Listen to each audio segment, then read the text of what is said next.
मुख्यमंत्री फडणवीसांच्या परवानगीशिवाय आता मंत्री आणि अधिकाऱ्यांना विमान वापरता येणार नाही। मोदींनी इंधन बचत करण्याचे आवाहन केल्यानंतर सोशल मीडियामध्ये मंत्र्यांच्या ताफ्यावर टीकेची झोड उठली होती। यानंतर राज्य सरकारने हे निर्देश दिले आहेत। महाराष्ट्राचे मुख्यमंत्री देवेंद्र फडणवीस यांच्या परवानगीशिवाय आता कोणत्याही मंत्र्याला किंवा अधिकाऱ्याला विमान किंवा चार्टर्ड प्लेन वापरता येणार नाही। राज्य सरकारने या संबंधीचे निर्देश दिले आहेत। मंत्र्यांच्या आणि अधिकाऱ्यांच्या विमान यात्रांवर अंकुश ठेवण्यासाठी मुख्यमंत्री कार्यालयाने हा निर्णय घेतला।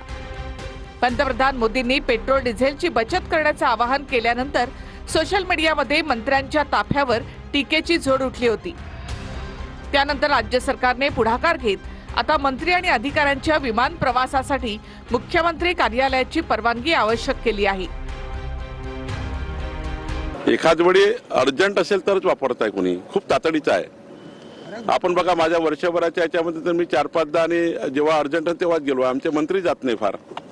मान्य मुख्यमंत्री उपमुख्यमंत्री तेवढा त्यांचा इतका बिझी, राज्याचा मुख्यमंत्री फारच बिझी असतात। त्यामुळं त्यांचा तुम्ही सवाल सोडला तर राज्याचा कुठले मंत्री फ्लाईट वापरतात? खूप कमी वापरतात। वरिष्ठ मंत्री आहात, भाजपच्या मंत्र्यांना सल्ला देणार का की त्यांनी आपला ऑलरेडी मुख्यमंत्र्यांनी सल्ला दिलाय सर्वांना। ऑलरेडी सर्व मुख्यमंत्र्यांनी स्पेशल फ्लाईट वापरण्याकरता त्यांची मंजुरी घ्यावं लागतं। मुख्यमंत्र्यांच्या मंजुरीशिवाय तुम्हाला स्पेशल फ्लाईट वापरता येत नाही। स्वतःचे मंत्री आणि स्वतःचा पक्ष हे पाळणार आहे का? रोड शो बंद होणार आहेत का? जे ताफे मंत्र्यांचे असतात ते कमी होणार आहेत का? आणि प्रामुख्याने हेच मंत्री वरपासून खालपर्यंत परदेशी जाणं असेल किंवा सोनं घेणं असेल हे टाळणार आहेत का? इंधनाची बचत करा हे मोदी साहेबांनी बनल्याबरोबर त्याच्यावर टीका करण्याचं काहीच कारण नाही आहे ना। आणि हे सर्वांसाठी लागू आहे, सर्वसामान्य माणसासाठीच नाही तर मंत्र्यापासून तर खालच्या माणसापर्यंत हे सर्वांनी याचं पालन केलं पाहिजे। आपले प्रधानमंत्री नरेंद्र मोदी जे आहेत ते आता देश चालवण्यामध्ये त्यांना आता त्यांचं सामर्थ्य राहिलेलं नाही, ते पूर्ण फेल झालेले आहेत। आणि त्याच्यामुळे त्यांनी हा सल्ला भारताच्या जनतेला देण्यापेक्षा त्यांनी सत्तेतूनच दूर व्हावं ही भूमिका आता आमची आहे। हे आता सत्ता चालवण्याच्या लायकीचे राहिलेले नाही। कालच सोमनाथ मंदिरामध्ये गुजरातमध्ये त्यांनी हवाई शोबाजी त्या ठिकाणी केली।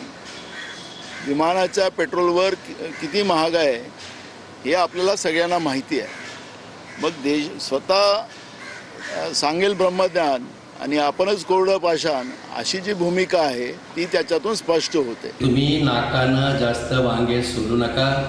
2014 नंतर या देशातील सर्वसामान्य जनतेनं तुम्हाला बाजूला ठेवलं। 2013ला संकट कुठलंही नव्हतं, पण त्यावेळेस तत्कालीन अर्थमंत्री चिदंबरम, येरप्पा मोईली यांनी जाहीरपणे सांगितलं होतं सोनं खरेदी करू नका।